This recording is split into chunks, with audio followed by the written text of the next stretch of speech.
les voy a hablar sobre lo que son los trastornos psicomotores.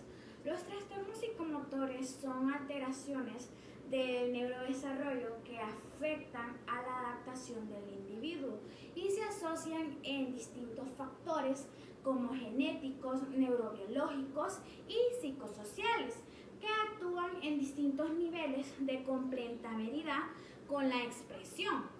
Pueden ser problemas adquiridos o bien problemas genéticos. Dentro de los problemas adquiridos, estos pueden tener un lugar durante el parto o ocurrir de forma postnatal, ya sean infecciones, problemas vasculares o traumatismos. Cuando hablamos de trastorno de la motricidad, nos referimos a una serie de anormalidades leves o graves, de tono muscular, de postura, de movimiento y adquisición de las habilidades motrices. Involucran primordialmente a los mecanismos de adaptación que constituyen una fuente de malestar y sufrimiento para el medio social. Los trastornos psicomotores presentados son el trastorno de déficit de atención. Son algunos trastornos que pueden ocurrir en nuestro medio. También la hiperactividad, el trastorno de la adquisición, de la coordinación de los músculos, las disgrafias, el trastorno del tono muscular, que ya lo decía, y el movimiento de anormalidades o incapacidades de aprendizaje. Mi nombre es Jimena Sorto. ¿A qué se deben los problemas de psicomotricidad en niños? Cuando nos referimos a los problemas de psicomotricidad en niños, hablamos realmente de que no ha habido un desarrollo adecuado. Esto significa que, por algún motivo, no se ha producido un correcto aprendizaje de las habilidades motoras. Este aprendizaje consiste en ir alcanzando y superando determinados hitos. En consecuencia, el problema se da si no se consigue llegar a esos objetivos en el tiempo adecuado. Algunos de estos hitos serían, por ejemplo, fijar la vista, gatear, caminar, coordinar movimientos, etc. Cada una de estas etapas suele alcanzarse en un plazo más o menos estable. Por ejemplo, lo normal es que los bebés comiencen a gatear entre los 6 y los 10 meses de edad. Por lo tanto, hablaríamos de problemas de psicomotricidad en niños si estos hitos se desvían sensiblemente de los promedios habituales. Las causas que pueden dar lugar a estas dificultades de desarrollo pueden ser muy variadas. Algunos problemas de psicomotricidad en niños pueden deberse a alteraciones genéticas o metabólicas. En otros casos puede ser debida a dificultades experimentadas durante la gestación o el parto. Otras veces encontramos a niños que sufren determinadas patologías o enfermedades. Sea como sea, en cada caso, la causa como las consecuencias pueden variar de diferentes formas y de diferente gravedad. En la mayor parte de los casos, los problemas de psicomotricidad en niños no se pueden evitar. Sin embargo, sí que cabe realizar una intervención temprana, ya que cuando antes se detecte, mejor pronóstico tendrá el problema. Por ello, resulta de vital importancia el diagnóstico precoz y la intervención inmediata. ¿Cómo se puede prevenir y tratar los problemas de psicomotricidad en niños? Tal y como ya hemos mencionado, el aspecto más importante para el tratamiento de los problemas de psicomotricidad en niños consiste en su diagnóstico temprano y su intervención inmediata. Esto se debe a que está demostrado que cuanto antes se inicie el tratamiento, mayor efectividad tendrá. Esto es algo que lo podemos comprobar. La psicomotricidad parte de la base de la necesidad de trabajar sobre el conocimiento, la emoción y el movimiento.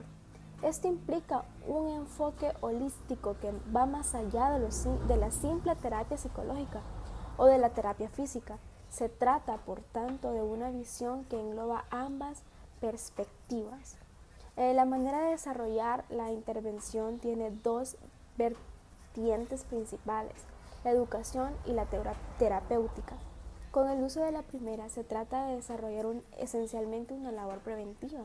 Así se ayuda al niño a desarrollar habilidades personales, emocionales y sociales que facilitarán su crecimiento, asimismo su maduración. Por el contrario, con el enfoque terapéutico lo que se persigue es intervenir sobre problemas ya existentes. Esto lógicamente implica una intervención más especializada que generalmente se realiza en centros específicamente enfocados a esta actividad. En ocasiones, si nos encontramos ante problemas más severos, suele ser necesaria una intervención multidisciplinar. En estos supuestos casos es frecuente que la terapia se desarrolle conjuntamente por fisioterapeutas, psicólogos, terapeutas ocupacionales o pediatras. ¿Cuáles son los síntomas de los problemas de psicomotricidad en los niños? En primer lugar, cabe recalcar que no hay que alarmarse si un niño presenta un desarrollo un poco tardío. Esto no necesariamente significa que nos encontremos ante un problema psicomotor, sino que esto puede ser algo bastante normal. Únicamente hablaríamos de los problemas de psicomotricidad en niños cuando el retraso es constante y muy prolongado.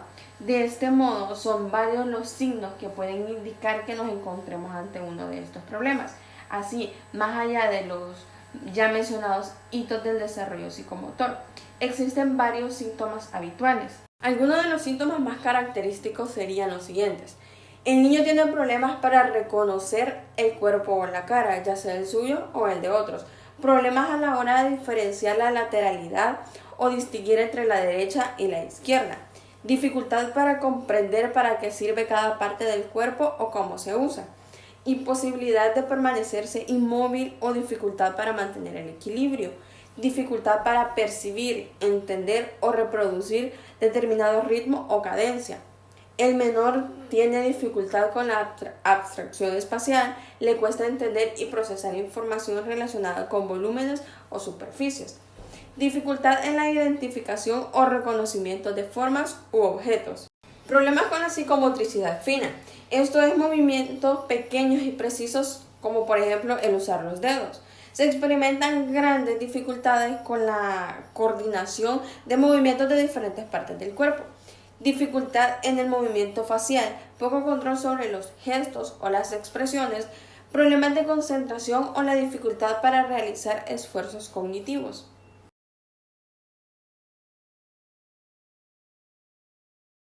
Hola, mi nombre es Alison y en esta oportunidad les hablaré acerca de las principales alteraciones en el desarrollo psicomotor de los niños. A continuación les presentaré unas características que se observan en los niños que padecen algunos tipos de alteraciones.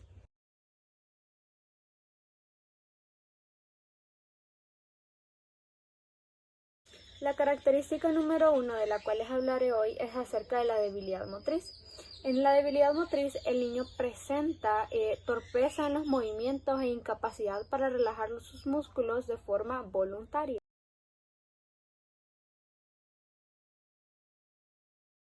En la característica número 2 hablaremos sobre la inestabilidad motriz, en donde el niño es incapaz de inhibir sus movimientos, así como las emociones que van ligadas a estos.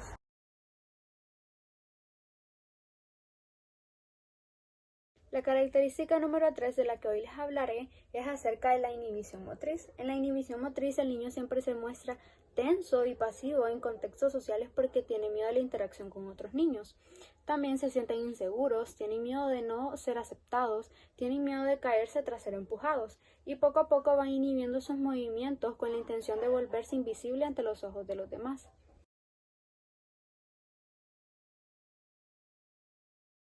La característica número 4 de la que hoy les voy a hablar tiene que ver con el trastorno corporal y dice que el niño tiende a tener dificultades para adquirir su conocimiento y tener representación de su propio cuerpo. También tiene dificultades para utilizar a su cuerpo como referente para ubicarse en el espacio.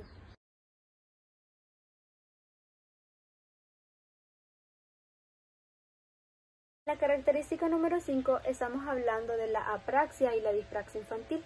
En esta característica nos dice que el niño sabe muy bien los movimientos que tiene que hacer correctamente, pero aún así se le dificulta hacerlos y no tiene coordinación motriz y no puede imitar gestos por muy sencillos que estos sean.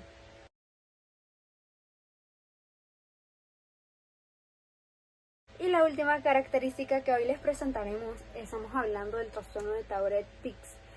Dice que son movimientos repentinos e involuntarios que pueden llegar a afectar a un grupo pequeño de músculos y son de forma intermitente, aunque pueden llegar a ser crónicos e intransitorios. Bien, pues yo les hablaré sobre los tipos de trastornos y alteraciones que hay en la edad de 0 a 4 años en el desarrollo del sistema psicomotor o psicomotriz. Uno de los trastornos es el trastorno del esquema corporal. Bien, ¿qué podemos hablar de este trastorno? Bueno, este trastorno se da porque existe un retraso de la adquisición de conocimientos sobre nuestro propio cuerpo.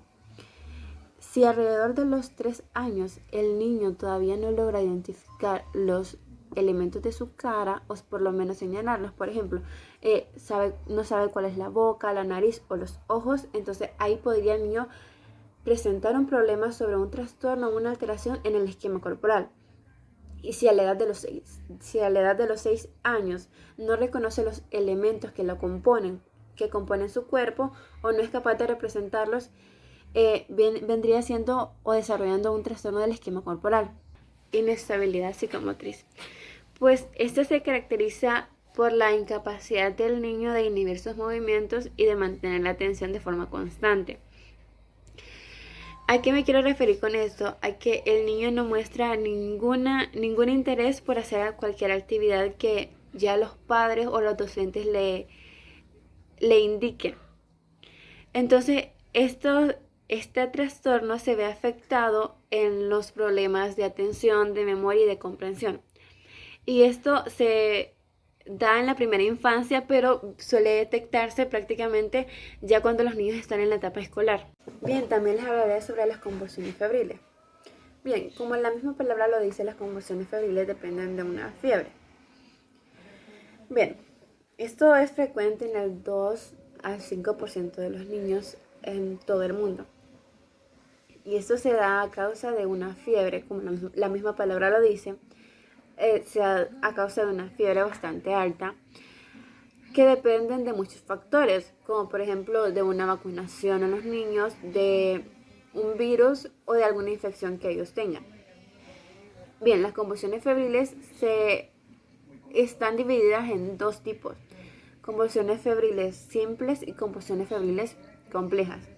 Bien, las convulsiones febriles simples duran prácticamente segundos, máximo 1 minuto, y estas no se repiten durante 24 horas o casi nunca se vuelven a repetir.